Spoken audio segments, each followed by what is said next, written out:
29ನೇ ತಾರೀಕು ರಾತ್ರಿ 9:42 ಕುಂಭರಾಶಿಯಿಂದ ಮೀನರಾಶಿಗೆ ಶನಿಯ ಪ್ರವೇಶವಾಗ್ತಾ ಇದೆ.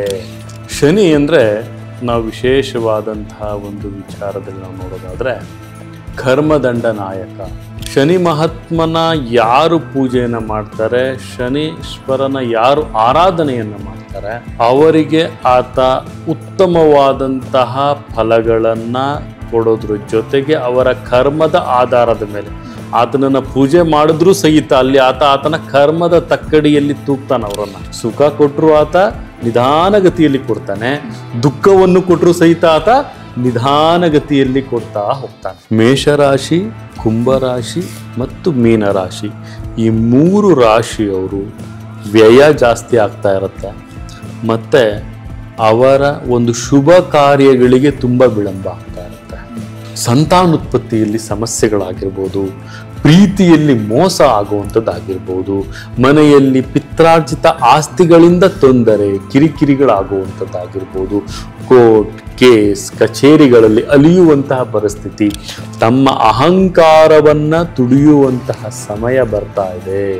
ಅಂದರೆ ತಾವು ತಮ್ಮ ಜನ್ಮಜಾತಕದಲ್ಲಿ ರಾಹುವಿನ ವಕ್ರದೃಷ್ಟಿ ಏನಾದರೂ ಇದ್ದಾಗ ಫಲಾನುಫಲಗಳಲ್ಲಿ ಎಡವಟ್ಟುಗಳನ್ನು ತಮ್ಮ ಜನ್ಮಜಾತ ಯಾರಿಗಾರು ಮೋಸ ಮಾಡಿದರೆ, ತಾವು ಇನ್ನೊಬ್ಬರಿಗೆ ಅನ್ಯಾಯವನ್ನು ಮಾಡಿದರೆ, ಇನ್ನೊಬ್ಬರ ಹತ್ರ ತಾವು ಹಣವನ್ನು ತೆಗೆದುಕೊಂಡು ಅವರಿಗೆ ಮರುಪಾವತಿಯನ್ನು ಮಾಡಿಸ್ತಲೇ ಇದ್ದರೆ, ಮತ್ತು ಇನ್ನೊಬ್ಬರಿಗೆ ತಾವು ಚಿತ್ರಹಿಂಸೆಯನ್ನು ಕೊಟ್ಟಿದ್ರೆ ಆ ಕರ್ಮದ ಫಲ ಏನಿದೆಯಲ್ಲ ಅದನ್ನು ತಾವಿಲ್ಲಿ ಅನುಭವಿಸುವಂತಹ ಒಂದು ಸಮಯ. ಆ ಒಂದು ಕರ್ಮದ ಫಲ ಶನಿ ಪ್ರಾರಂಭ ಅಂದರೆ ಅದೇ ಅರ್ಥ. ಶಿವನಿಗೂ ಬಿಟ್ಟಿಲ್ಲ, ಗ್ರಹಾಧಿಪತಿಗಳಿಗೂ ಬಿಟ್ಟಿಲ್ಲ, ಮತ್ತು ಇನ್ನು ನಮ್ಮಂಥ ಹುಲುಮಾನವರಿಗೆ ಬಿಡ್ತಾನ ಶನೇಶ್ವರ. ಮಕರ ರಾಶಿಯವ್ರಿಗೆ ಹೊಸ ನೂತನವಾದಂತಹ ಉದ್ಯೋಗವನ್ನು ಮಾಡಲಿಕ್ಕೆ ಅಥವಾ ಹೊಸ ಒಂದು ವ್ಯವಹಾರಗಳನ್ನು ಅವರು ತೆಗೆದುಕೊಳ್ಳಿಕ್ಕೆ ಮತ್ತು ಬಿಸ್ನೆಸ್ಸನ್ನು ಅವರು ಇಂಪ್ರೂವ್ಮೆಂಟ್ ಮಾಡಿಕೊಳ್ಳಿಕ್ಕೆ ಉತ್ತಮವಾದಂತಹ ಒಂದು ಕಾಲ. ಮುಟ್ಟಿದ್ದೆಲ್ಲ ಚಿನ್ನ. ನಮಸ್ಕಾರ ವೀಕ್ಷಕರೇ, ಪಾಡ್ಕಾಸ್ಟ್ಗೆ ಸ್ವಾಗತ. ನಾನು ರಕ್ಷಾ. ವೀಕ್ಷಕರೇ, ಇದೇ ತಿಂಗಳು ಮಾರ್ಚ್ನಲ್ಲಿ ಶನಿ ಒಂದು ರಾಶಿಯಿಂದ ಮತ್ತೊಂದು ರಾಶಿಗೆ ಪ್ರವೇಶವನ್ನು ಪಡೆದುಕೊಳ್ತಾ ಇದ್ದಾನೆ. ತುಂಬ ಜನರಿಗೆ ಶನಿ ಅಂತಂದ್ರೇ ಒಂದು ರೀತಿಯಾಗಿ ಭಯ. ಎಲ್ಲಿ ಏನು ಸಂಭವಿಸ್ಬಿಡುತ್ತೋ, ಏನು ಅಶುಭಗಳು ಆಗುತ್ತೋ, ಯಾವ ರೀತಿಯಾಗಿ ಈ ಶನಿ ಕಾಟವನ್ನು ನಾವು ಎದುರಿಸೋದಪ್ಪ ಅಂತ ತುಂಬ ಜನ ಅಂದ್ಕೊಳ್ತಾ ಇರ್ತಾರೆ. ಆದರೆ ತುಂಬ ಜನರಿಗೆ ಗೊತ್ತಿಲ್ಲ, ಶನಿಯಿಂದ ಶುಭಗಳು ಆಗುತ್ತೆ, ಅಶುಭಗಳು ಕೂಡ ಆಗುತ್ತೆ. ಹೀಗಾಗಿ ಈ ಶನಿ ಸಂಚಾರವನ್ನು ಮಾಡ್ತಾ ಇರೋದ್ರಿಂದಾಗಿ ಯಾವ್ಯಾವ ರಾಶಿಗಳಿಗೆ ಶುಭ ಆಗುತ್ತೆ, ಹಾಗೆ ಯಾವ್ಯಾವ ರಾಶಿಗಳಿಗೆ ಅಶುಭ ಉಂಟಾಗುತ್ತೆ, ಇದಕ್ಕೆ ನಾವು ಯಾವ ರೀತಿಯಾಗಿ ಪರಿಹಾರಗಳನ್ನು ಮಾಡ್ಕೊಳ್ಬೇಕು ಅನ್ನೋಂಥದ್ದನ್ನು ಇವತ್ತಿನ ನಮ್ಮ ಈ ಪಾಡ್ಕಾಸ್ಟ್ನಲ್ಲಿ ತಿಳ್ಕೊಳ್ಳೋಣ. ಇವತ್ತಿನ ನಮ್ಮ ಈ ಪಾಡ್ಕಾಸ್ಟ್ನಲ್ಲಿ ಈ ಎಲ್ಲ ವಿಚಾರಗಳ ಬಗ್ಗೆ ನಿಮಗೆ ತಿಳಿಸೋದಕ್ಕೆ ಇವತ್ತು ನಮ್ಮ ಪಾಡ್ಕಾಸ್ಟ್ನಲ್ಲಿದ್ದಾರೆ ಶ್ರೀ ಮೂಕಾಂಬಿಕಾ ಜ್ಯೋತಿಷ್ಯ ಪೀಠದ ಸಂಸ್ಥಾಪಕರು, ಜ್ಯೋತಿಷ್ಯ ರತ್ನ, ಜ್ಯೋತಿಷ್ಯ ವಿಭೂಷಣ, ಡಾಕ್ಟರ್ ಪಂಡಿತ್ ಶ್ರೀ ಸಿದ್ಧಾಂತ್ ಅರುಣ್ ಶರ್ಮಾ ಗುರೂಜಿಗಳು ನಮ್ಮ ಜೊತೆ ಇದ್ದಾರೆ. ಬನ್ನಿ ಅವ್ರನ್ನ ಪಾಡ್ಕಾಸ್ಟ್ಗೆ ಸ್ವಾಗತಿಸೋಣ, ಹಾಗೆ ಇದ್ರ ಬಗ್ಗೆ ಮತ್ತಷ್ಟು ಮಾತನಾಡ್ತಾ ಹೋಗೋಣ. ಗುರುಗಳೇ, ಪಾಡ್ಕಾಸ್ಟ್ಗೆ ಸ್ವಾಗತ. ಓಂ ಗುರುಭ್ಯೋ ನಮಃ. ಹರಿ ಓಂ ಹರಿ. ಗುರುಗಳೇ, ತುಂಬ ಜನ ಈ ಮಾರ್ಚ್ ತಿಂಗಳಲ್ಲಿ ಶನಿಯ ಪ್ರವೇಶ ಆಗ್ತಾ ಇದೆ, ಯಾರ್ಯಾರಿಗೆ ತೊಂದರೆ ಆಗುತ್ತೋ ಏನು ಅಂತ. ಅಂದರೆ ಫಸ್ಟ್ ಆಫ್ ಆಲ್ ಶನಿ ಅಂತಂದ್ರೇ ತುಂಬ ಜನ ಹೆದರ್ಕೊಳ್ತಾರೆ. ಏನು ಹೇಳ್ತೀರಾ ಗುರುಗಳೇ? ವಿಶೇಷವಾಗಿ ಶನಿ ಅಂತ ನಾವು ಕರೆಯೋದಕ್ಕಿಂತ ಶನಿ ಮಹಾತ್ಮ ಅಂತ ಕರಿಬೇಕಾಗುತ್ತೆ. ಈತ ಗ್ರಹಗಳ ಒಂದು ರಾಜ, ಸೂರ್ಯಪುತ್ರ. ಶನಿ ಅಂದರೆ ನಾವು ವಿಶೇಷವಾದಂತಹ ಒಂದು ವಿಚಾರದಲ್ಲಿ ನಾವು ನೋಡೋದಾದರೆ ಕರ್ಮದಂಡ ನಾಯಕ. ಶನಿ ನಾವು ಹಲವಾರು ರೀತಿಯಲ್ಲಿ ಬಿಂಬಿಸ್ತೇವೆ. ಯಾಕೆ ಇದು ತುಂಬಾ ವಿಶೇಷ? ಯಾಕೆ ಶನಿ ಪ್ರಭಾವದಿಂದ ಒಂದೊಂದು ರಾಶಿಗಳಿಗೆ ಆಗುವಂತಹ ಒಂದು ಅವರ ಜೀವನದಲ್ಲಿ ಕೆಲವೊಂದು ವಿಶೇಷವಾದಂಥ ಘಟನೆಗಳು ಸಹಿತ ಇಲ್ಲಿ ನಡೀತಾ ಹೋಗುತ್ತೆ. ಶನಿಯ ಒಂದು ಸ್ವಭಾವ ಕ್ರೂರಿ ಅಂತ ಹೇಳ್ತಾರೆ, ಬಟ್ ಆತ ಕ್ರೂರಿ ಅಲ್ಲ, ನ್ಯಾಯಾಧೀಶ. ಆತ ಪ್ರತಿಯೊಬ್ಬರಿಗೂ ಸಹಿತ ಅವರ ಒಂದು ಕರ್ಮದ ಅನುಸಾರವಾಗಿ, ಅವರ ಕರ್ಮದ ಅನುಗುಣವಾಗಿ ಆತ ಅವರಿಗೆ ಒಂದು ಪ್ರತಿಫಲವನ್ನು ಕೊಡ್ತಾ ಹೋಗ್ತಾನೆ. ಶನಿ ಮಹಾತ್ಮನ ಯಾರು ಪೂಜೆಯನ್ನು ಮಾಡ್ತಾರೆ, ಶನೀಶ್ವರನ ಯಾರು ಆರಾಧನೆಯನ್ನು ಮಾಡ್ತಾರೆ, ಅವರಿಗೆ ಆತ ಉತ್ತಮವಾದಂತಹ ಫಲಗಳನ್ನು ಕೊಡೋದ್ರ ಜೊತೆಗೆ ಅವರ ಕರ್ಮದ ಆಧಾರದ ಮೇಲೆ ಆತನನ್ನು ಪೂಜೆ ಮಾಡಿದ್ರೂ ಸಹಿತ ಅಲ್ಲಿ ಆತನ ಕರ್ಮದ ತಕ್ಕಡಿಯಲ್ಲಿ ತೂಗ್ತಾನೆ ಅವರನ್ನು. ಅವರು ಎಷ್ಟು ಕರ್ಮಗಳನ್ನು ಮಾಡಿದ್ದಾರೆ, ಎಷ್ಟು ಧರ್ಮಗಳನ್ನು ಮಾಡಿದ್ದಾರೆ, ಅದರ ಆಧಾರದ ಮೇಲೇ ಆತ ಅವರಿಗೆ ಕರ್ಮಗಳನ್ನು ಮತ್ತು ಧರ್ಮಗಳನ್ನು ಕೊಡಿಸ್ತಾ ಹೋಗೋದು. ಶನೇಶ್ವರ ಅಂತ ಹೇಳಿದ ತಕ್ಷಣ ನಮಗೆ ಭಯ ಬರೋದಕ್ಕಿಂತ ಮುಂಚೆ ಭಕ್ತಿ ಬರಬೇಕು. ಯಾಕಂದರೆ ಭಕ್ತಿ ಮಾರ್ಗದಲ್ಲಿ ನಾವು ಯಾವಾಗ ನಡೆಸ್ತಾ ಹೋಗ್ತೀವಿ, ಆಗ ನಮ್ಮ ಪ್ರತಿಯೊಬ್ಬರ ಜೀವನದಲ್ಲಿ, ನಮ್ಮ ಆಧ್ಯಾತ್ಮಿಕ ಜೀವನದಲ್ಲಾಗಿರ್ಬೋದು, ನಮ್ಮ ಒಂದು ಪ್ರತಿಯೊಂದು ದಿನಚರಿಯ ಜೀವನದಲ್ಲಾಗಿರ್ಬೋದು, ನಮಗೆ ಒಂದು ಸಾತ್ವಿಕತೆಯ ಒಂದು ಅನುಭವವಾಗುತ್ತೆ. ಅದು ಹೇಗಾಗುತ್ತೆ ಅಂದರೆ, ನಾವು ನಮ್ಮ ಜೀವನದಲ್ಲಿ ಅಳವಡಿಸಿಕೊಳ್ಳುವಂತಹ ಕೆಲವೊಂದು ನಿತ್ಯ ಚಟುವಟಿಕೆಗಳಾಗಿರ್ಬೋದು, ನಿತ್ಯ ಬೆಳವಣಿಗೆಗಳಾಗಿರ್ಬೋದು, ಅದು ನಮ್ಮ ಜೀವನದ ಮೌಲ್ಯಗಳನ್ನು ಕಾಪಾಡ್ತಾ ಹೋಗುತ್ತೆ. ಶನೇಶ್ವರ ಅದನ್ನು ಎಚ್ಚರಿಸ್ತಾನೆ. ನಾವು ಪ್ರತಿನಿತ್ಯ ಹೇಗಿರಬೇಕು, ನಾವು ಪ್ರತಿ ವಿಚಾರದಲ್ಲಿ ಯಾವ ರೀತಿಯಾಗಿ ನಮ್ಮ ಕೆಲಸ ಕಾರ್ಯಗಳನ್ನು ಮಾಡ್ತಾ ಹೋಗಬೇಕು, ನಮ್ಮ ಪ್ರತಿಯೊಂದು ಜೀವನದ ಮಾರ್ಗದರ್ಶಿಯಾಗಿ, ನಮ್ಮ ಜೀವನದ ಮಾರ್ಗದರ್ಶಿಯಾಗಿ ಆತ ನಮ್ಮ ಬೆನ್ನೆಲುಬಾಗಿ, ನಮ್ಮ ಧರ್ಮಗಳಿಗೆ ಅನುಸಾರವಾಗಿ, ನಮ್ಮ ಕರ್ಮಗಳಿಗೆ ಅನುಸಾರವಾಗಿ ನಮ್ಮ ಜೀವನವನ್ನು ನಡೆಸ್ತಾ ಹೋಗ್ತಾನೆ ಅನ್ನುವಂಥ ಒಂದು ನಂಬಿಕೆ. ಶನೇಶ್ವರನ ವಿಶೇಷವಾದಂಥ ಈ ಒಂದು ಸುದಿನ, ಇಲ್ಲಿ 30 ವರ್ಷ ಬೇಕು ಶನೇಶ್ವರ ಒಂದು ರಾಶಿಯಿಂದ ಮತ್ತೊಂದು ರಾಶಿಗೆ ಪ್ರವೇಶ ಮಾಡಲಿಕ್ಕೆ.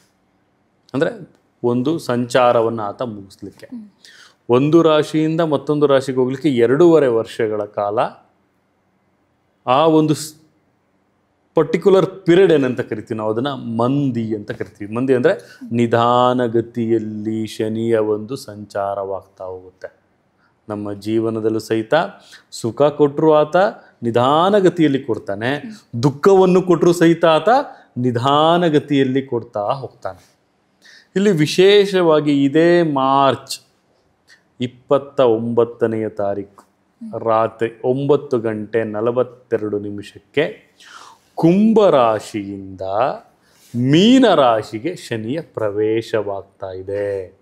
ಇಲ್ಲಿ ವಿಶೇಷವಾಗಿ ಕೆಲವೊಂದು ರಾಶಿಗಳಿಗೆ ಶುಭ ಫಲ ಇದೆ, ಕೆಲವೊಂದು ರಾಶಿಗಳಿಗೆ ಅಶುಭ ಫಲ ಇದೆ.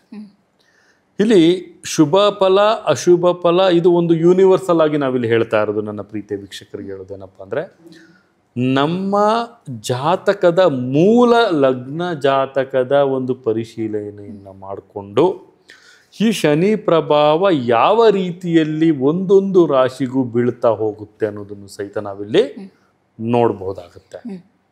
ವಿಶೇಷವಾಗಿ ಹಿಮ್ಮುಖವಾಗಿ ಶನೀಶ್ವರನ ಒಂದು ಚಲನೆ ಇದ್ದರೆ ಸಾಡೆ ಸಾತಿ ಶನಿ ಅಂತ ಕರಿತೀವಿ. ಹೀಗೆ ಪ್ರತಿಯೊಂದು ಬಿಂಬಕ್ಕೂ ಒಂದೊಂದು ಅರ್ಥವನ್ನು ನಾವಿಲ್ಲಿ ಬಿಂಬಿಸ್ತಾ ಹೋಗ್ತೀವಿ. ಇದು ನಮ್ಮ ಜೀವನದಲ್ಲಿ ನಡೆಸ್ಕೊಂಡು ಬರುವಂತಹ ಕೆಲವೊಂದು ದೈವಿಕ ಅಂಶಗಳು ಅಂತಲೂ ಸಹಿತ ಹೇಳ್ಬೋದು. ಈ ಒಂದು ಅದು ವಿಶೇಷವಾಗಿ ನೋಡಿ, ಅಮಾವಾಸ್ಯ ದಿನ ವಿಶೇಷವಾಗಿ ಪೂರ್ವ ಭಾದ್ರಪದ ನಕ್ಷತ್ರ ಶನಿಗೆ ತುಂಬಾ ಇಚ್ಛೆ ಇರುವಂಥದ್ದು, ತುಂಬಾ ಇಷ್ಟ ಆಗುವಂಥದ್ದು, ತುಂಬಾ ಸ್ವಚ್ಛೆಯಿಂದ ನಡೆಸುವಂತಹ ಒಂದು ನಕ್ಷತ್ರನೂ ಇದೆ ಅವತ್ತೇ. ವಿಶೇಷವಾದಂತಹ ದಿನ, ವಿಶೇಷವಾದಂಥ ಘಳಿಗೆಯಲ್ಲಿ ಕುಂಭರಾಶಿಯಿಂದ ಮೀನರಾಶಿಗೆ ಶನಿಯ ಪ್ರವೇಶ. ಈ ಪ್ರವೇಶ ಆಗಬೇಕಾದ್ರೆ ಕುಂಭರಾಶಿಯಿಂದ ಮೀನಾಗುತ್ತೆ ಅಂತ ಹೇಳಿದ್ರಿ ಗುರುಗಳೇ. ಆ ರಾಶಿಯವ್ರಿಗೆ ಏನಾದರೂ ಅಂದರೆ ಈಗ ಕುಂಭದಿಂದ ಮೀನಾಗಿ ಹೋಗ್ತಿರೋದ್ರಿಂದ ಕುಂಭಗೆ ಏನಾದರೂ ಫಲಗಳನ್ನ ಕೊಟ್ಟು ಹೋಗೋ ಸಾಧ್ಯತೆಗಳಿದೆಯಾ ಅಥವಾ ಹೇಗೆ ಅಂತ? ವಿಶೇಷವಾಗಿ ಶನಿ ಬಿಡಬೇಕಾದ್ರೆ ಕೊಟ್ಟು ಹೋಗ್ತಾನಂತೆ. ಶನಿ ಬಿಡಬೇಕಾದ್ರೆ ಕೊಟ್ಟು ಹೋಗ್ತಾನೆ ಅಂತ ಹೇಳ್ಬೋದು. ಪ್ರಥಮವಾಗಿ ಮೀನರಾಶಿಯವರಿಗೆ ಪ್ರಾರಂಭವಾಗ್ತಾನೆ. ಮೀನರಾಶಿಯವ್ರಿಗೆ ಪ್ರಥಮವಾಗಿ ನಾವಿಲ್ಲಿ ನೋಡೋದಾದರೆ ಅಂತ್ಯ ನೋಡಿ, ಈ ಪ್ರಥಮ 2 ವರ್ಷ, ದ್ವಿತೀಯ 2 ವರ್ಷ, ತೃತೀಯ 2 ವರ್ಷ ಅಂತ ಹೇಳ್ತೇವೆ. ಈಗ ಮೀನ ರಾಶಿಯವರಿಗೆ ನೆಕ್ಸ್ಟ್ 5 ವರ್ಷ ಅಂದರೆ 2028 ಫೆಬ್ರವರಿ 24ನೇ ತಾರೀಕು ತನಕನೂ ಸಹಿತ ಈಗ ಶನಿಯ ಬಲ ಮೀನ ರಾಶಿಯವರಿಗೆ ಪ್ರಾರಂಭವಾಗ್ತಾ ಇದೆ. ಈಗ ಮಧ್ಯಮ ಶನಿ. ಈ ಮಧ್ಯಮ ಶನಿಯಲ್ಲಿ ಮೀನ ರಾಶಿಯವರಿಗೆ ವ್ಯಯ ಮತ್ತು ಅಧಿಕಾರದಲ್ಲಿ ಕೆಲವೊಂದು ಎಡವಟ್ಟುಗಳಾಗುವಂಥದ್ದು, ಅಂದರೆ ಅದು ಮೇಲಧಿಕಾರಿಗಳ ಕಡೆಯಿಂದ ಅವರಿಗೆ ಕೆಲವೊಂದು ಅಪಮಾನ ಅವಮಾನಗಳಾಗುವಂಥದ್ದು, ಮತ್ತು ಸಾಂಸಾರಿಕ ಸುಖದಲ್ಲಿ ಕೆಲವೊಂದು ಬದಲಾವಣೆಗಳಾಗುವಂಥದ್ದು, ಮತ್ತು ಈ ಮೀನರಾಶಿಯವರು ವಿಶೇಷವಾಗಿ ಅವರ ಒಂದು ಕರ್ಮದ ಅನುಸಾರವಾಗಿ ಫಲಗಳನ್ನು ಪಡೆದುಕೊಳ್ತಾ ಇರ್ತಾರೆ. ಯಾವ ರೀತಿಯಲ್ಲಿ ಅಂದರೆ, ಮೀನರಾಶಿಗೆ ಯಾವಾಗ ಪ್ರವೇಶವಾಗ್ತಾನೆ ಶನಿ ವ್ಯಯವನ್ನು ಕೊಡ್ತಾನೆ. ಮತ್ತು ಇವರು ಯಾರಿಗೂ ಸಹಿತ ಜಾಮೀನುದಾರರು ಆಗಬಾರ್ದು, ಜಾಮೀನನ್ನು ಹಾಕಲೂಬಾರ್ದು, ಇನ್ನೊಬ್ರಿಗೋಸ್ಕರ ಲೋನನ್ನು ಕೊಡೋದಾಗಿರ್ಬೋದು. ಹಣಕಾಸಿನ ಒಂದು ವಿಚಾರದಲ್ಲಿ ತುಂಬ ಜಾಗೃತಿಯಾಗಿರಬೇಕು ಮೀನರಾಶಿಯವರು ಈ ಒಂದು ಸಮಯದಲ್ಲಿ. ಸೊ ಇಂತಹ ಒಂದು ಸಮಯದಲ್ಲಿ ಮೀನರಾಶಿಯವರು ಎಷ್ಟು ಜಾಗೃತಿಯಾಗಿರ್ತಾರೆ ಅಷ್ಟು ಒಳ್ಳೆಯದು. ಮತ್ತು ಆರೋಗ್ಯದಲ್ಲಿ ವಿಶೇಷವಾಗಿ ಮೂಳೆಗಳಿಗೆ ಕೆಲವೊಂದು ತೊಂದರೆಗಳನ್ನು ಕೊಡ್ತಾನೆ. ಇಲ್ಲಿ ವಿಶೇಷವಾಗಿ ನಾವಿಲ್ಲಿ ನೋಡೋದೇನಪ್ಪ ಅಂದರೆ, ಜನ್ಮ ಜಾತಕದಲ್ಲಿ ಏನಾದರೂ ಶನಿಯ ಜೊತೆ ಉಚ್ಚ ಸ್ಥಾನದಲ್ಲಿ ಇದ್ದರೆ, ಶನಿ ಏನಾದರೂ ಸ್ನೇಹಪೂರ್ವಕ ಗ್ರಹಗಳ ಜೊತೆ ಸಂಯೋಜನೆಯಾಗಿದೆ. ಯಾಕಂದರೆ ಶನಿಗೆ ಬುಧ ಗ್ರಹ ತುಂಬ ಸ್ನೇಹಪೂರ್ವಕ. ತಮ್ಮ ಜನ್ಮ ಜಾತಕದಲ್ಲಿ ಏನಾದರೂ ಉತ್ತಮ ಫಲಗಳನ್ನು, ಅಂದರೆ ಸ್ವಚ್ಛ ಸ್ಥಾನದಲ್ಲಿ ಏನಾದರೂ ಶನಿಯ ಪ್ರಭಾವ ಇದ್ದರೆ ತಮಗೆ ಈ ಥರ ಸಮಸ್ಯೆಗಳು ಕಾಡೋದಿಲ್ಲ. ಅದೇ ನೀಚ ಸ್ಥಾನದಲ್ಲಿ ಶನಿಯ ಪ್ರಭಾವ, ಪಾಪಗ್ರಹಗಳ ಜೊತೆ ಏನಾದರೂ ಶನಿಯ ಒಂದು ಸಂಯೋಜನೆ ಇದ್ದರೆ, ಅಂತಹ ಸಂದರ್ಭದಲ್ಲಿ ಮನೆಯಲ್ಲಿ ಸಣ್ಣ ಪುಟ್ಟ ಸಮಸ್ಯೆಗಳ ಕಿರಿಕಿರಿಗಳಾಗುವಂಥದ್ದಾಗಿರ್ಬೋದು, ಮತ್ತು ಅವರ ಒಂದು ಜೀವನದಲ್ಲಿ ಅಶಾಂತಿ ವಾತಾವರಣಗಳು ಸೃಷ್ಟಿ ಮಾಡುವಂಥದ್ದಾಗಿರ್ಬೋದು. ಅದರಲ್ಲೂ ವಿಶೇಷವಾಗಿ ಮೀನರಾಶಿಯವರು ತುಂಬಾ ಜಾಗೃತಿಯಾಗಿರಬೇಕಾಗತ್ತೆ. ಅಥವಾ ಅದರ ಫಲಾನುಫಲಗಳನ್ನು ತಾವು ತಿಳ್ಕೋಬೇಕು ಅಂದರೆ ನುರಿತ ಜ್ಯೋತಿಷ್ಯರಲ್ಲಿ ಅಥವಾ ವೇದಿಕ್ ಹೈಯರ್ ಪ್ರಿಡಿಕ್ಷನನ್ನು ತಮ್ಮ ಜಾತಕವನ್ನು ತಾವು ಮಾಡಿಸೋದ್ರಿಂದ ತಮಗೆ ಯಾವ ರೀತಿಯಾಗಿರಬೇಕು ಮುಂಜಾಗೃತಿಯನ್ನು ತಾವು ಒಂದು ಮಾರ್ಗದರ್ಶಕರ ಒಂದು ಸಲಹೆಗಳನ್ನು ಪಡೆದುಕೊಂಡು ತಾವು ಮುಂದುವರಿಯೋದು ತುಂಬಾ ಉತ್ತಮವಾಗಿರುತ್ತೆ. ಮೀನರಾಶಿಯವರು ಅತಿ ಹೆಚ್ಚು ಜಾಗೃತಿಯನ್ನು ಇಲ್ಲಿ ವಹಿಸಲೇಬೇಕಾಗುತ್ತೆ. ಮಧ್ಯಮ ಶನಿ ಅಂತ ಹೇಳಿದ್ರಿ ಗುರುಗಳೇ, ಮಧ್ಯಮ ಶನಿ ಅಂದರೆ ಏನು, ಅಂದರೆ ಏನೇನು ಪ್ರಭಾವಗಳು ಬೀರುತ್ತೆ ಅಂತ? ವಿಶೇಷವಾಗಿ ಪ್ರಥಮವಾಗಿ 2.5 ವರ್ಷ, ದ್ವಿತೀಯ 2.5 ವರ್ಷ ಮತ್ತು ತೃತೀಯ 2.5, ಟೋಟಲ್ 7.5 ವರ್ಷಗಳ ಕಾಲ ಒಬ್ಬ ಶನಿ ನಮ್ಮ ಒಂದು ಜನ್ಮ ಜಾತಕದಲ್ಲಿ ಆತನವನ ಪ್ರಭಾವವನ್ನು ಬೀರ್ತಾ ಹೋಗ್ತಾನೆ. ಅದರಲ್ಲಿ ಪ್ರಥಮ 2.5 ವರ್ಷ ಆತನಿಗೆ ಸಂಕಷ್ಟಗಳಾಗಿರ್ಬೋದು, ಆತನಿಗೆ ಕೆಲವೊಂದು ಪರೀಕ್ಷೆಯನ್ನು ಒಡ್ಡುವಂತಹ ಸಮಯ. ಮಾಧ್ಯಮವಾದಂತಹ ಶನಿ ಅಂದರೆ ಈ ಒಂದು 2.5 ವರ್ಷ ಬಗ್ಗೆ ಏನೀಗ 2025 ಮಾರ್ಚ್ 29ನೇ ತಾರೀಕು ರಾತ್ರಿ 9:42 ಏನು ಶನಿಯ ಒಂದು ಪ್ರವೇಶವಾಗ್ತಾ ಇದೆ, ಇದನ್ನು ನಾವು ಮಧ್ಯಮ ಶನಿ ಅಂತ ಕರಿತೀವಿ. ಯಾರಿಗೆ? ಮೀನರಾಶಿಯವರಿಗೆ ಪರ್ಟಿಕ್ಯುಲರ್ ಆಗಿ. ಯಾಕಂದ್ರೆ ಇಲ್ಲಿ ಅವ್ರಿಗೇನಾಗುತ್ತೆ ಅಂದರೆ ಮನಸ್ಸು ಚಂಚಲ ಆಗುವಂಥದ್ದಾಗುತ್ತೆ. ಯಾವುದಾದ್ರು ಡಿಸಿಷನ್ ತೊಗೊಳಕ್ಕಾಗ್ತಿರಲ್ಲ ಅವ್ರ ಕೈಲಿ. They are unable to take their proper decision as well as ಅವರ ಒಂದು ಡಿಸಿಷನಿಂದ ಅವರಿಗೆ ಕೆಲವೊಂದು ಕಳಂಕಗಳು ಬರುವಂಥದ್ದು. ಈ ಥರ ಕೆಲವೊಂದು ಪರೀಕ್ಷೆಗಳನ್ನು ಒಡ್ಡುವಂತಹ ಸಮಯ. ಸರಿ ಗುರುಗಳೇ, ಇವಾಗ ಮೀನರಾಶಿಯಿಂದ ಮೀನರಾಶಿಗೆ ಪ್ರವೇಶವನ್ನು ಶನಿ ಪಡ್ಕೊಳ್ತಾ ಇರೋದ್ರಿಂದ ಬೇರೆ ರಾಶಿಗಳಿಗೂ ಕೂಡ ಶುಭ ಅಶುಭ ಫಲಗಳು ಸಿಕ್ಕೇ ಸಿಗುತ್ತೆ. ಹೀಗಾಗಿ ಯಾವ ರಾಶಿಗಳಿಗೆ ಅಶುಭ ಅಂತ ಕೇಳಿದ್ರೇ ಜನ ಭಯ ಬೀಳ್ತಾರೆ, ಹಾಗಾಗಿ ಯಾವ ರೀತಿಯಾಗಿ ಫಲಗಳು ಸಿಗುತ್ತೆ ಅಂತ ಗುರುಗಳೇ ರಾಶಿಗಳಿಗೆ? ವಿಶೇಷವಾಗಿ ಧನುರ್ ರಾಶಿಯಲ್ಲಿ ನಾವು ನೋಡೋದಾದರೆ, ಧನುರ್ ರಾಶಿಯವ್ರಿಗೆ ಅರ್ಧಾಷ್ಟಮ ಶನಿ ಅಂತ ಕರಿತೀವಿ. ಅರ್ಧಾಷ್ಟಕ ಶನಿ ಅಂದರೆ 4, ಅಂದರೆ ನಿನ್ನ ಜನ್ಮ ಜಾತಕದ ರಾಶಿಯಿಂದ 4ನೇ ರಾಶಿಗೆ ಶನಿಯ ಒಂದು ಪ್ರವೇಶ. ಅಂದರೆ 4ನೇ ರಾಶಿ, ಜನ್ಮ ಜಾತಕದ ರಾಶಿಯಿಂದ 4ನೇ ರಾಶಿ, ಅದಕ್ಕೆ ಅರ್ಧ ಅಷ್ಟಕ. 8ಕ್ಕೆ ನಾವು ಓಕೆ. ಅಷ್ಟಮ ಶನಿ ಅಂತ ಕರಿತೀವಿ. 4ನೆಯ ಮನೆಯಲ್ಲಿ ಶನಿಯ ಪ್ರವೇಶವಾದಾಗ ನಾವು ಏನಂತ ಕರಿತೀವಪ್ಪ ಅಂದರೆ ಅರ್ಧಾಷ್ಟಕ ಶನಿ ಅಂತ ಕರಿತೀವಿ. ಅರ್ಧಾಷ್ಟಕ ಶನಿಯಲ್ಲಿ ಏನಾಗುತ್ತಪ್ಪ ಅಂದರೆ ಅವ್ರಿಗೆ ಉಚ್ಚನಾಗಿ ಅಥವಾ ನೀಚನಾಗಿ ಶನಿಯ ಪ್ರಭಾವವನ್ನು ಅವ್ರಿಗೆ ಬೀರ್ತಾ ಇರ್ತಾನೆ. ಮತ್ತು ಇಲ್ಲಿ ಅವ್ರಿಗೆ ಸುಖ ದುಃಖ ಎರಡೂ ಸಹಿತ ಸಮಬಾಳ್ವೆಯಾಗಿ ಹೋಗ್ತಾ ಇರುತ್ತೆ, ಮಿಶ್ರ ಫಲಗಳನ್ನು ಕೊಡ್ತಾ ಹೋಗ್ತಾನೆ. ಇಲ್ಲಿ ವಿಶೇಷವಾಗಿ ನಾವಿಲ್ಲಿ ಗಮನಿಸಬೇಕಾಗಿರೋದು ಶನಿ ಮಹಾರಾಜರ ಜೊತೆ ಯಾವ ಗ್ರಹದ ಸಂಯೋಜನೆ ಆಗಿದೆ ಅಂತ. ಬುಧ ಗ್ರಹದ ಸಂಯೋಜನೆ ಏನಾದ್ರು ಆಗಿದ್ರೆ ಉಚ್ಚ ಸ್ಥಾನದಲ್ಲಿ ಇರ್ತಾರೆ, ಅಂದರೆ ಪ್ರಭಾವ ಫಲವಾಗಿ ಬರ್ತಾ ಇರುತ್ತೆ.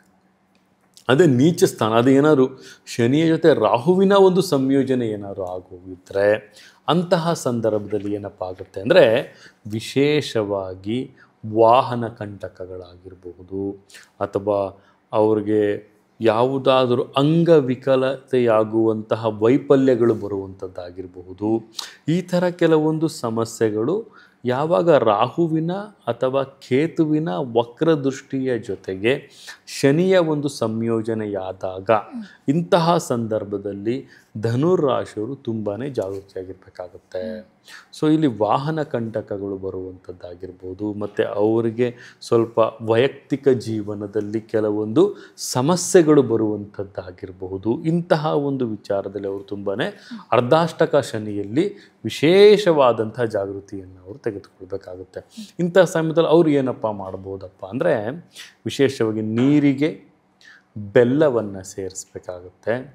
ಬೆಲ್ಲವನ್ನು ಸೇರಿಸಿ ಗೋಧಿ ಹಿಟ್ಟಿನ ಒಂದು ಉಂಡೆಯನ್ನು ಮಾಡಬೇಕಾಗುತ್ತೆ.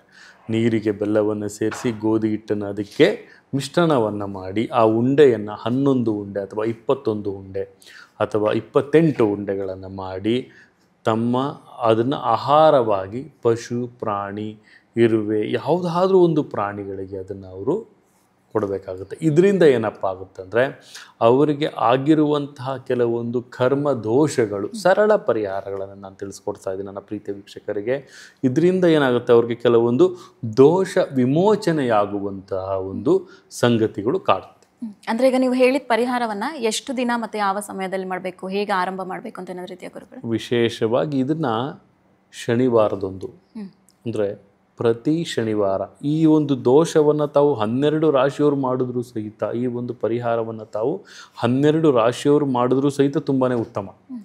ನೀರಿಗೆ ಬೆಲ್ಲದ ಜೊತೆಗೆ ಗೋಧಿ ಹಿಟ್ಟನ್ನು ಸೇರಿಸಬೇಕು, ಅದರ ಜೊತೆಗೆ ಕರಿ ಎಳ್ಳನ್ನು ಸಹಿತ ಸೇರಿಸೋದ್ರಿಂದ, ಸೇರಿಸಿದ ನಂತರದಲ್ಲಿ ಅದನ್ನು ತಾವು ಆಹಾರವಾಗಿ ಹಂಚಬೇಕಾಗುತ್ತೆ. ಉಂಡೆಯನ್ನು ಮಾಡಬೇಕು, ಸಣ್ಣ ಸಣ್ಣ ಸಣ್ಣ ಉಂಡೆಯನ್ನು. ಇದನ್ನು ಮಾಡಬೇಕಾದ್ರೆ ಓಂ ಶಂ ಶನೈಶ್ಚರಾಯ ನಮಃ ಅನ್ನುವಂತಹ ಮಂತ್ರ ಪಠನೆಯ ಜೊತೆಗೆ ಈ ಸಂಕಲ್ಪವನ್ನು ಅವ್ರು ಮಾಡೋದ್ರಿಂದ ಉತ್ತಮವಾದಂತಹ ಒಂದು ಲಾಭ ಅವ್ರಿಗೆ ಸಿಕ್ಕೇ ಸಿಗುತ್ತೆ. ಇದರಿಂದ ಏನಾಗುತ್ತಪ್ಪ ಅಂದರೆ ಅವ್ರಿಗೆ ಆರೋಗ್ಯದ ಸಮಸ್ಯೆಗಳು ನಿವಾರಣೆಯಾಗುತ್ತೆ, ಮತ್ತು ವಿಶೇಷವಾಗಿ ಅವರ ಒಂದು ಆರ್ಥಿಕತೆಯ ಒಂದು ಸಮಸ್ಯೆಗಳು ಏನಾದರೂ ಇದ್ದರೆ ಈ ಅರ್ಧಾಷ್ಟಕ ಶನಿಯಲ್ಲಿ ಅವ್ರಿಗೆ ಉತ್ತಮವಾದಂಥ ಲಾಭಗಳನ್ನು ಅವರು ಪರಿಹರಿಸ್ಕೋಬೋದು. ಇದನ್ನು ಅವರು 11 ವಾರ ಮಾಡ್ಬೋದು, ಅಥವಾ 21 ವಾರ ಮಾಡ್ಬೋದು, ಅಥವಾ 48 ವಾರನೂ ಸಹಿತ ಮಾಡಬಹುದು. ಇದನ್ನು ಅವರು ಆಯುಷ್ ಪರ್ಯಂತ ಮಾಡ್ಕೊಂಡು ಹೋಗ್ತಾ ಇದ್ರು ಸಹಿತ ತುಂಬಾ ಉತ್ತಮ. ಇದು ಅವರ ಶಕ್ತಿ ಅನುಸಾರ ಬೆಲ್ಲವನ್ನು ತೆಗೆದುಕೊಳ್ಬೋದು, ಗೋಧಿ ಹಿಟ್ಟು ಮತ್ತು ನೀರು ಮತ್ತು ಅದರ ಜೊತೆ ಕರಿ ಎಳ್ಳು ಇದನ್ನು ಸೇರಿಸಿ ಉಂಡೆಯನ್ನು ಮಾಡಬೇಕು. ಈ ಉಂಡೆಯನ್ನು ಮಾಡಬೇಕಾದ್ರೆ ಓಂ ಶಂ ಶನೈಶ್ಚರಾಯ ನಮಃ, ದಯವಿಟ್ಟು ಇದನ್ನು ನೋಟ್ ಮಾಡ್ಕೊಳ್ಳಿ ನನ್ನ ಪ್ರೀತಿಯ ವೀಕ್ಷಕರೇ. ಓಂ ಶಂ ಶನೈಶ್ಚರಾಯ ನಮಃ ಅನ್ನುವಂತಹ ಓಂಕಾರ ಮಂತ್ರವನ್ನು ಪಠನೆಯನ್ನು ಮಾಡಿಕೊಂಡು ಈ ಒಂದು ಸಂಕಲ್ಪವನ್ನು ಮಾಡೋದ್ರಿಂದ ಅರ್ಧಾಷ್ಟಕ ದೋಷ ಯಾರಿಗಾದರೂ ಇದ್ದರೆ ಅದು ಅಲ್ಲಿಂದ ದೂರವಾಗುತ್ತೆ ಅಂತಲೂ ಸಹಿತ ನಾವಿಲ್ಲಿ ತಿಳಿಸ್ಕೊಡ್ಬೋದಾಗುತ್ತೆ. ಮೇಷ, ಕುಂಭ ಮತ್ತು ಮೀನ ರಾಶಿಗೆ ವಿಶೇಷವಾಗಿ ಸಡೆಸಾತಿ ಅನ್ನೋದು ಪ್ರಾರಂಭ. ಮೇಷರಾಶಿ, ಕುಂಭರಾಶಿ ಮತ್ತು ಮೀನರಾಶಿ ಈ 3 ರಾಶಿಯವರು ವ್ಯಯ ಜಾಸ್ತಿ ಆಗ್ತಾ ಇರುತ್ತೆ, ಮತ್ತು ಅವರ ಒಂದು ಶುಭ ಕಾರ್ಯಗಳಿಗೆ ತುಂಬ ವಿಳಂಬ ಆಗ್ತಾ ಇರುತ್ತೆ. ಶುಭ ಕಾರ್ಯಗಳಿಗೆ ತುಂಬ ವಿಳಂಬ. ಇದು 2025 ಮಾರ್ಚ್ 29ನೇ ತಾರೀಕು ಪ್ರಾರಂಭ ಆದರೆ 2028 ಫೆಬ್ರವರಿ 24ನೇ ತಾರೀಕಿನ ತನಕನೂ ಸಹಿತ ಈ ಒಂದು 2.5 ವರ್ಷಗಳ ಕಾಲ ಸ್ವಲ್ಪ ಸಂಕಷ್ಟದ ಪರಿಸ್ಥಿತಿ ಈ 3 ರಾಶಿಗೆ. ಮೇಷ, ಮೀನ ಮತ್ತು ಕುಂಭ ರಾಶಿ. ಈ 3 ರಾಶಿಯವರು ತುಂಬನೇ ಜಾಗೃತಿಯಾಗಿ ಅವರ ಕೆಲಸ ಕಾರ್ಯಗಳನ್ನು ತೊಡಗಿಸ್ಕೊಳ್ಬೇಕಾಗತ್ತೆ. ಯಾಕೆ ನಾನು ಈ ಮಾತನ್ನು ಹೇಳ್ತಾ ಇದ್ದೀನಿ ಅಂದರೆ, ಅವರ ಪ್ರಥಮವಾಗಿ ನಮ್ಮ ಪ್ರೀತಿಯ ಭಿಕ್ಷಕರು ಅವರ ಮೂಲ ಜಾತಕವನ್ನು ಪರಿಶೀಲನೆ ಮಾಡ್ಕೋಬೇಕು. ಅಲ್ಲಿ ಏನಾದರೂ ಸ್ವಚ್ಛ ಸ್ಥಾನದಲ್ಲಿ ಶನಿಯ ಪ್ರಭಾವ ಉತ್ತಮವಾಗಿದ್ದರೆ ಯಾವುದಕ್ಕೂ ತಲೆ ಕೆಡಿಸ್ಕೊಳ್ಳೋ ಅವಶ್ಯಕತೆ ಇಲ್ಲ. They can be free bird and they suppose to act according to their ಪರಿಶ್ರಮ. ಇಲ್ಲಿ ಏನಾಗುತ್ತೆ, ಕೆಲವೊಂದು ನಾವೆಷ್ಟು ಆ ಒಂದು ವಿಚಾರದ ಮೇಲೆ ಕಾಳಜಿಯನ್ನು ಮರೆತು ಬಿಡ್ತೀವಿ, ಆಗ ಅಹಂಕಾರ ಅನ್ನುವಂತಹ ಒಂದು ಚೀಲ ಮನುಷ್ಯನ ದೇಹದಲ್ಲಿ ಉತ್ಪತ್ತಿಯಾಗುತ್ತೆ. ಯಾವಾಗ ಅಹಂಕಾರದ ಚೀಲ ಉತ್ಪತ್ತಿಯಾಗುತ್ತೆ, ಅದನ್ನು ನಾಶ ಮಾಡುವಂಥದ್ದೇ ಶನಿ ಮಹಾತ್ಮನ ಕೆಲಸ.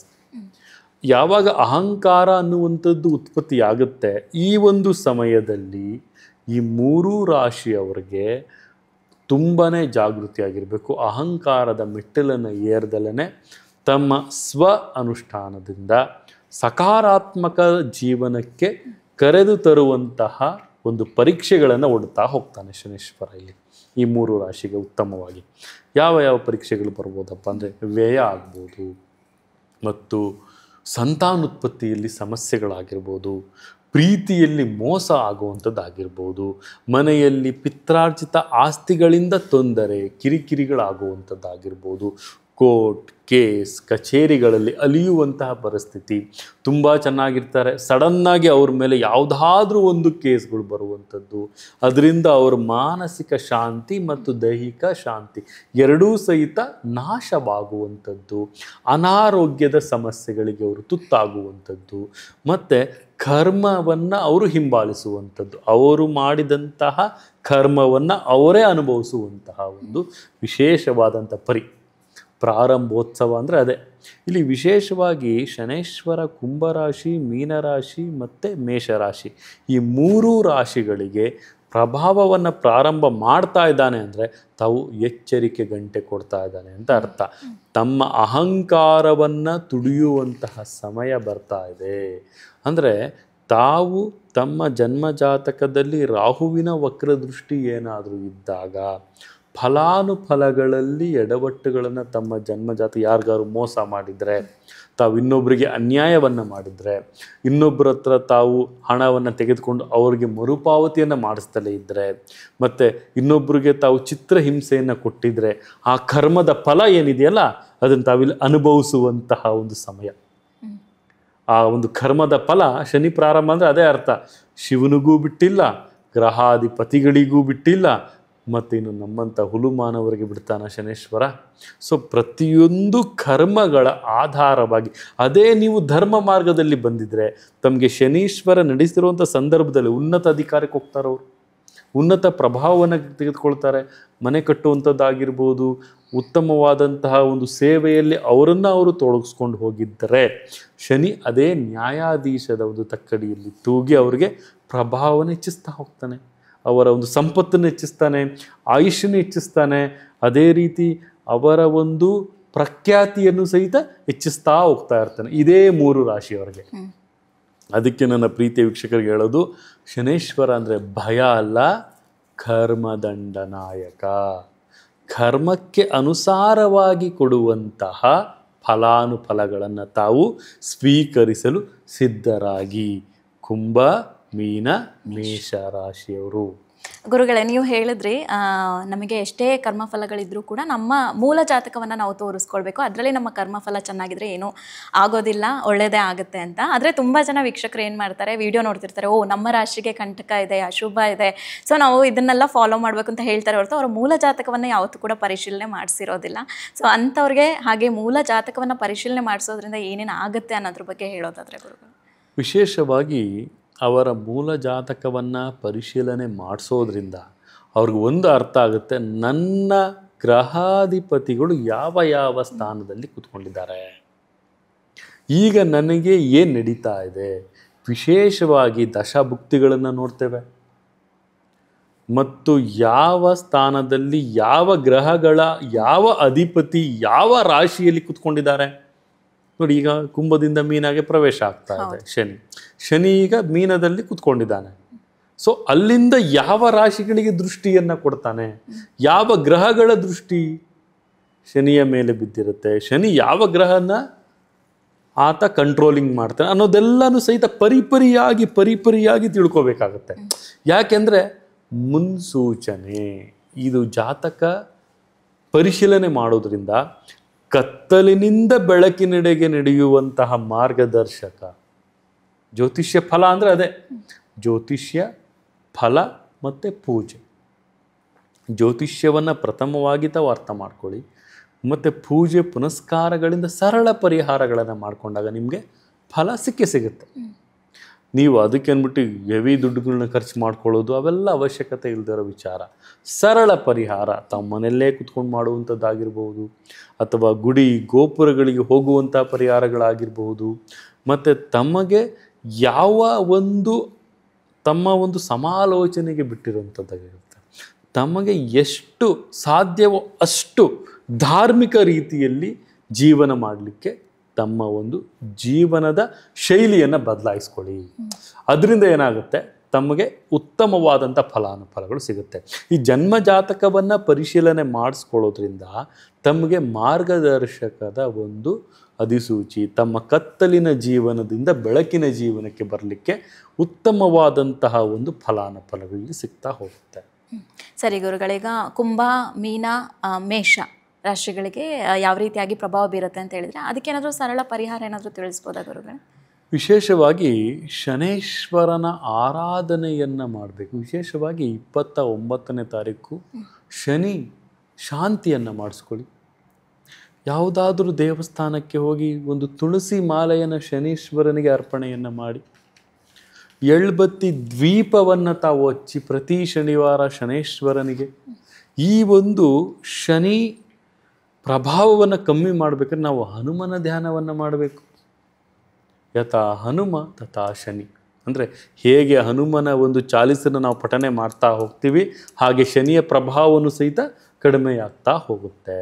ಸರಳ ಪರಿಹಾರಗಳು ಏನಪ್ಪ ಅಂದರೆ ಗುಡಿ ಗೋಪುರಗಳಿಗೆ ಹೋಗುವಂಥದ್ದು, ಶನಿ ದೇವಾಲಯಕ್ಕೆ ಹೋಗಿ ಶನಿಯ ಮುಂದೆ ನಿಂತ್ಕೊಂಡು ಅರ್ಚನೆಯನ್ನು ಮಾಡಿಸುವಂಥದ್ದು, ಮತ್ತು ಶನಿಗೆ ಎಳ್ಬತ್ತಿ ದೀಪವನ್ನು ಹಚ್ಚುವಂಥದ್ದು, ಮತ್ತು ತುಳಸಿ ಹಾರವನ್ನು ಶನಿಗೆ ಅರ್ಪಣೆಯನ್ನು ಮಾಡುವಂಥದ್ದು, ಮತ್ತು ಶನಿ ಶಾಂತಿಯ ಹೋಮವನ್ನು ತಮ್ಮ ಶಕ್ತಿ ಅನುಸಾರ ಮಾಡಿಸುವಂಥದ್ದು. ಇದರಿಂದ ಕುಂಭರಾಶಿಯವರು, ಮೀನರಾಶಿಯವರು ಮತ್ತು ಮೇಷರಾಶಿಯವ್ರಿಗೆ ಉತ್ತಮವಾದಂತಹ ಒಂದು ಫಲಾನುಫಲಗಳು ದೊರೆಯುತ್ತೆ.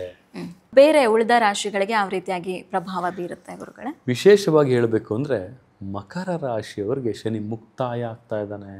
ಅಂದರೆ ಅವನು ಹೋಗ್ಬೇಕಾದ್ರೆ ಕೊಟ್ಟು ಹೋಗ್ತಾನೆ ಅಂತ ಹೇಳಿದೆ. ಮಕರ ರಾಶಿಯವರು ಅಂದರೆ ಚಾಲೆಂಜ್ ಟೇಕರ್ಸ್ ಆಗಿರ್ತಾರೆ. ಮಕರ ರಾಶಿಯವ್ರಿಗೆ ಹೊಸ ನೂತನವಾದಂತಹ ಉದ್ಯೋಗವನ್ನು ಮಾಡಲಿಕ್ಕೆ ಅಥವಾ ಹೊಸ ಒಂದು ವ್ಯವಹಾರಗಳನ್ನು ಅವರು ತೆಗೆದುಕೊಳ್ಳಿಕ್ಕೆ ಮತ್ತು ಬಿಸ್ನೆಸ್ಸನ್ನು ಅವರು ಇಂಪ್ರೂವ್ಮೆಂಟ್ ಮಾಡಿಕೊಳ್ಳಿಕ್ಕೆ ಉತ್ತಮವಾದಂತಹ ಒಂದು ಕಾಲ. ಮುಟ್ಟಿದ್ದೆಲ್ಲ ಚಿನ್ನ ಅಂದರೆ ಅವ್ರಿಗೇನಿರಬೇಕಪ್ಪ ಅಂದರೆ they has to concentrate on their aims. ಮಕರ ರಾಶಿಯವ್ರಿಗೆ ತುಂಬಾ ಅಡೆತಡೆಗಳು ಬರುತ್ತೆ. ಆ ಅಡೆತಡೆಗಳನ್ನು ಮೀರಿ ಮುಂದೆ ಹೋಗ್ಬೇಕು. ಅವರು ಮಾನಸಿಕವಾಗಿ ಕುಗ್ಸುವಂಥವ್ರು ಬಂಧುತ್ವದಲ್ಲೇ ಬರ್ತಾರೆ. ಈ ಒಂದು ಶನಿಯ ಪ್ರಭಾವದಿಂದ ಅವರ ಜನ್ಮ ಜಾತಕದಲ್ಲಿ ಏನಾದರೂ ರಾಹುವಿನ ಒಂದು ಪ್ರಭಾವ ಹೆಚ್ಚಾಗಿದ್ದರೆ ಅಂತಹ ಸಂದರ್ಭದಲ್ಲಿ ಮಕರ ರಾಶಿಯವರು ತುಂಬಾ ಜಾಗೃತಿಯನ್ನು ವಹಿಸ್ಕೊಳ್ಬೇಕಾಗುತ್ತೆ. ಏನಪ್ಪ ಅಂದರೆ ಬಂಧುತ್ವಗಳಿಂದನೇ ಕೆಲವೊಂದು ಸಮಸ್ಯೆಗಳು ಬರುವಂಥದ್ದಾಗಿರುತ್ತೆ. ಮತ್ತು ಅವರ ಅಭಿಮಾನ ಭಂಗ ಮಾಡಲಿಕ್ಕೆ ನೋಡ್ತಾರೆ. ವ್ಯವಹಾರದಲ್ಲಿ ಅವರನ್ನು ಲಾಸ್ ಮಾಡಲಿಕ್ಕೆ ನೋಡ್ತಾರೆ. ಬರೀ ನೋಡ್ತಾರಷ್ಟೇ, ಅವರು ಬರೀ ನೋಡ್ತಾನೆ ಇರ್ತಾರೆ. ನೀವು ಅದಕ್ಕೆ ಆ್ಯಕ್ಷನನ್ನು ಮಾಡಬೇಕು. ಯಾವ ರೀತಿಯಾಗಿ ಅಂದರೆ ತಮ್ಮ ಒಂದು ಬುದ್ಧಿಯ ಒಂದು ಚಾತುರ್ಚಕತೆಯಿಂದ, ಅಂದರೆ ಬುಧಕಾರಕನಾದಂತಹ ಬುಧನು ತಮಗೆ ಉತ್ತಮವಾದಂಥ ಸ್ಥಾನದಲ್ಲಿ ಕೊಡ್ತಾನೆ. ಬುಧ ಉತ್ತಮ ಸ್ಥಾನದಲ್ಲಿ ತಮಗೆ ಇದ್ದಾನೆ ಅಂದಾಗ ತಮ್ಮ ಚಾತುರ್ಯತೆ ತುಂಬ ಚೆನ್ನಾಗಿರುತ್ತೆ, ತಮ್ಮ ಸೆಲ್ಫ್ ಡಿಸಿಷನ್ ಅನ್ನೋದು ತುಂಬ ಚೆನ್ನಾಗಿರುತ್ತೆ. ಯಾವಾಗ ಸೆಲ್ಫ್ ಡಿಸಿಷನ್ ಅನ್ನೋದು ತುಂಬ ಚೆನ್ನಾಗಿರುತ್ತೆ, ತಮ್ಮ ಪ್ರಭಾವವನ್ನು ಸಹಿತ ತುಂಬಾ ಎಫೆಕ್ಟಿವ್ ಆಗಿ ತಮ್ಮ ಒಂದು ವರ್ಕ್ ಲೋಡ್ ಮೇಲೆ, ತಮ್ಮ ಪ್ರೊಡಕ್ಟಿವಿಟಿ ಅಂತ ನಾವೇನಂತ ಕರಿತೀವಿ, ತಮ್ಮ ಎಫಿಷಿಯನ್ಸಿ ಅಂತ ನಾವೇನಂತ ಕರಿತೀವಿ, ತಮ್ಮ ಒಂದು ಪ್ರೊಡಕ್ಟಿವಿಟಿ ಮತ್ತು ಎಫಿಷಿಯನ್ಸಿ ಮೇಲೆ ತಾವು ಹೆಚ್ಚಿನ ಒಂದು ಪರಿಶ್ರಮವನ್ನು ಪಟ್ಟಾಗ ತಮಗೆ ಆದಷ್ಟು ಫಲವನ್ನು ಶನೇಶ್ವರ ಕೊಟ್ಟೆ ಕೊಡ್ತಾನೆ. ಪರಿಶ್ರಮಕ್ಕೆ ತಕ್ಕ ಫಲ. ಮಕರ ರಾಶಿಯವರು ಇದನ್ನು ತಾವು ಅರ್ಥ ಮಾಡ್ಕೊಳ್ಬೇಕು. ತಾವು ಎಷ್ಟು ಕಷ್ಟಪಡ್ತೀರಿ ಅಷ್ಟು ಫಲ 100% ಶನೇಶ್ವರನಿಂದ ಸಿಕ್ಕೇ ಸಿಗುತ್ತೆ. ತಾವು ಈ ಒಂದು ಸಮಯದಲ್ಲಿ ಆದಷ್ಟು ಸಹಿತ ಸಾತಿ ಈಗ ಮುಕ್ತಾಯ ಆಗ್ತಾ ಇದ್ದಂದರೆ ಪ್ರಾರಂಭ, ಉತ್ತಮ ಸ್ಥಾನ ಪ್ರಾರಂಭ ಆಗ್ತಿದೆ ಅಂತ ಅರ್ಥ. ತಮಗೆ ತಾವೇನಪ್ಪ ಮಾಡ್ಬೋದು, ನೂತನ ಯೋಜನೆಗಳನ್ನು ಮಾಡ್ಕೋಬೇಕು. ತಮ್ಮ ಲೈಫ್ ಸ್ಟೈಲ್ ಹಿಂಗಿರಬೇಕು, ನೆಕ್ಸ್ಟ್ 5 years ನಾನೇನು ಮಾಡಬೇಕು, ನೆಕ್ಸ್ಟ್ 2 years ನಾನೇನು ಮಾಡಬೇಕು, ಈ ಥರ ಒಂದು ಪ್ಲ್ಯಾನ್ ಮಾಡ್ಕೊಳ್ಳಿ. ಅದಕ್ಕೆ ಯಾವ ಗ್ರಹ ತಮಗೆ ಲಾಭವಾಗಿರ್ತಾನೆ? ಗುರು, ಶುಕ್ರ ಮತ್ತು ಬುಧ. ಈ 3 ಗ್ರಹಗಳ ಸಂಯೋಜನೆ ನಿಮಗೆ ತುಂಬಾ ಉತ್ತಮವಾಗಿರುತ್ತೆ. ಯಾವ ಸ್ಥಾನದಲ್ಲಿ ಇದ್ದಾನೆ ಅನ್ನೋದನ್ನು ತಾವು ಪ್ರಥಮವಾಗಿ ಜನ್ಮ ಜಾತಕದಲ್ಲಿ ತಾವು ಮೂಲ ಜಾತಕದಲ್ಲಿ ತಾವು ಅದನ್ನು ಅರ್ಥ ಮಾಡಿಕೊಂಡು, ಅದಕ್ಕೆ ತಾವು ಯಾವತ್ತು ನಾವು ಅಲೆಗಳ ಜೊತೆ ನಾವು ಈಜ್ಕೊಂಡು ಹೋದರೆ ನಾವು ಬೇಗ ದಡ ಸೇರ್ತೀವಿ. ಅಲೆಗೆ ಆಪೋಸಿಟ್ ಆಗಿ ನಾವು ಈಜ್ಕೊಂಡು ಹೋದ್ರೆ ದಡ ಸೇರಕ್ಕಾಗತ್ತಾ? ಆ ಮನುಷ್ಯ ಅಲ್ಲೇನೆ ಈಜಾಡಿ ಅಲ್ಲೇ ಸುಸ್ತಾಗ್ಬಿಡ್ತಾನೆ. ಸೊ ಯಾವತ್ತು ನೀರು ಹೇಗೆ ಹರಿಯುತ್ತೆ ಆ ರೀತಿಯಲ್ಲಿ, ಅಂದರೆ ಗ್ರಹಗಳ ಸಂಯೋಜನೆ ಎಲ್ಲಿ ಆಗಿದೆ ಅಲ್ಲಿ ತಮ್ಮ ಪರಿಶ್ರಮವನ್ನು ಕೊಡಿ. ಸ್ವಲ್ಪ ಟೆಕ್ನಿಕಲ್ ಆಗಿ ಯೋಚನೆ ಮಾಡಿ. ಬರೀ ಕತ್ತೆ ದುಡ್ದಂಗೆ ದುಡಿತಾ ಹೋದರೆ ಯಾವುದೇ ರೀತಿ ಫಲಾನುಫಲಗಳು ಬರೋದಿಲ್ಲ. ಸ್ವಲ್ಪ ಟೆಕ್ನಿಕಲಿ ಮತ್ತು ಮೆಂಟಲಿ ಮತ್ತು ಫಿಸಿಕಲಿ 3 ತುಂಬ ಇಂಪಾರ್ಟೆಂಟ್ ಆಗುತ್ತೆ. 20% ತಾವು ಶ್ರಮ ಪಟ್ಟರೆ 80% ತಮ್ಮ ಟೆಕ್ನಿಕಲ್ ಅನಾಲಿಸಿಸ್ನ ತಾವು ಸ್ವಲ್ಪ ಉಪಯೋಗಿಸಿ. ಆವಾಗ ತಮ್ಮ ಜಾಣ್ಮೆಯೇ ತಮ್ಮನ್ನು ಕಾಪಾಡುತ್ತೆ. ಮಕರ ರಾಶಿಯವರಿಗೆ ಚಾಲೆಂಜ್ ಟೇಕರ್ ಅಂತ ಕರಿತೀವಿ ಅವ್ರನ್ನ. ಅವ್ರಿಗೆ ಹೇಗೆ ಅಂದರೆ ಲೀಡರ್ಶಿಪ್ ಕ್ವಾಲಿಟಿ ಇರುತ್ತೆ, ಬಟ್ ಅದನ್ನು ಪ್ರಚೋದನೆ ಮಾಡ್ಬೇಕು ಯಾರು ಒಬ್ರು. ಆ ಪ್ರಚೋದನೆ ಮಾಡೋರು ಬೇಕು ಅವ್ರಿಗೆ. ಅದೇ ಗುರುವಿನ ಮಾರ್ಗದರ್ಶನ. ಯಾವಾಗ ತಮ್ಮ ಗುರುವಿನ ಮಾರ್ಗದರ್ಶನವನ್ನು ತೆಗೆದುಕೊಳ್ಳುತ್ತೀರಿ ಅಲ್ಲಿ ತಮ್ಮ ಸಾತ್ವಿಕತೆ ಹೆಚ್ಚಾಗಿರುತ್ತೆ. ವಿಶೇಷವಾಗಿ ಸಂತಾನೋತ್ಪತ್ತಿ, ಪುತ್ರ ಸಂತಾನ ಆಗುವಂಥ ಯೋಗ ಬರ್ತಾ ಇದೆ ಮಕರ ರಾಶಿಯವರಿಗೆ. ಮತ್ತು ವಿಶೇಷವಾಗಿ ಅವರ ಒಂದು ವ್ಯವಹಾರ ಸ್ಥಾನವನ್ನು ಬೆಳೆಸುವಂಥದ್ದು, ವಿದೇಶದಲ್ಲಿ ಅವರ ವ್ಯವಹಾರ ಸ್ಥಾನವನ್ನು ಬೆಳೆಸುವಂಥದ್ದಾಗಿರ್ಬೋದು. ಈ ಥರ ಕೆಲವೊಂದು ಉಪಯೋಗವಾಗುವಂತಹ ಕೆಲವೊಂದು ಬೆಳವಣಿಗೆಗಳು ಮಕರ ರಾಶಿಯವರಿಗೆ ಬರುತ್ತೆ ಅಂತ ಸಹಿತ ನಾವಿಲ್ಲಿ ತಿಳಿಸ್ಬೋದಾಗುತ್ತೆ. ಅಂದರೆ 7.5 ಏನೋ ಮುಗಿತಾ ಬಂತು, ಇನ್ನೇನೋ 29ಕ್ಕೆ ಮುಗಿಯುತ್ತೆ. ಆ ದಿನದಲ್ಲಿ ಏನಾದರೂ ಪರ್ಟಿಕ್ಯುಲರ್ ಆಗಿ ಏನಾದ್ರು ಮಾಡಬೇಕಾ ಅಥವಾ ಏನು ಗುರುಗಳೇ? ಶನಿ ಮಕರ ರಾಶಿ ಅಧಿಪತಿ. ಮಕರ ರಾಶಿಗೆ ಅಧಿಪತಿ ಯಾರು? ಶನಿ. ಮೂಲ ಅವ್ರಿಗೆ ಅದು. ಶನಿಯನ್ನು ಅವರು ಬಿಟ್ಟು ಬೇರೆ ಒಂದು ದೇವರನ್ನು ಪೂಜೆಯನ್ನು ಸಂಕಲ್ಪವನ್ನು ಮಾಡೋದ್ರ ಜೊತೆಗೆ ಶನಿಯ ಆರಾಧನೆಯನ್ನು ಮಾಡಬೇಕು. ಶನಿ ಚಾಲಿಸನ್ನು ಪಠನೆ ಮಾಡಬೇಕು ಅವರು. ವಿಶೇಷವಾಗಿ ಶನಿ ಚಾಲಿಸನ್ನು ಪಠನೆ ಮಾಡೋದ್ರ ಜೊತೆಗೆ ವಿಶೇಷವಾಗಿ ಅವರು ಶನಿ ದೇವಾಲಯಗಳಿಗೆ, ನವಗ್ರಹ ದೇವಾಲಯದಲ್ಲಿ ಶನಿ ದೇವಾಲಯನೇ ಒಂದು ವಿಶೇಷವಾದಂಥ ದೇವಾಲಯ. ಆ ಒಂದು ದೇವಾಲಯಕ್ಕೆ ಅವರು ಭೇಟಿಯನ್ನು, ದರ್ಶನವನ್ನು, ಶನೀಶ್ವರನ ಒಂದು ದರ್ಶನವನ್ನು ಪಡೆಯುವಂಥದ್ದು. ಅವತ್ತು ಅವರು ವಿಶೇಷವಾಗಿ ಶನಿ ಜಯಂತಿ ಅಂತಲೇ ನಾವು ಕರಿತೇವೆ. ಶನಿ ಹೋಮವನ್ನು ನಾವು ಅವತ್ತು ಶನಿ ಜಯಂತಿ ಹೋಮವನ್ನು ನಾವು ಮಾಡೋದ್ರಿಂದ ಮಕರ ರಾಶಿಯವರಿಗೆ ತುಂಬಾ ಲಾಭ. ಮತ್ತು ವಿಶೇಷವಾಗಿ ಸ್ತ್ರೀಯರಿಗೆ ಹೆಚ್ಚಾಗಿ ಒಂದು ಲಾಭವನ್ನು ಕೊಡ್ತಾನೆ ಶನೀಶ್ವರ.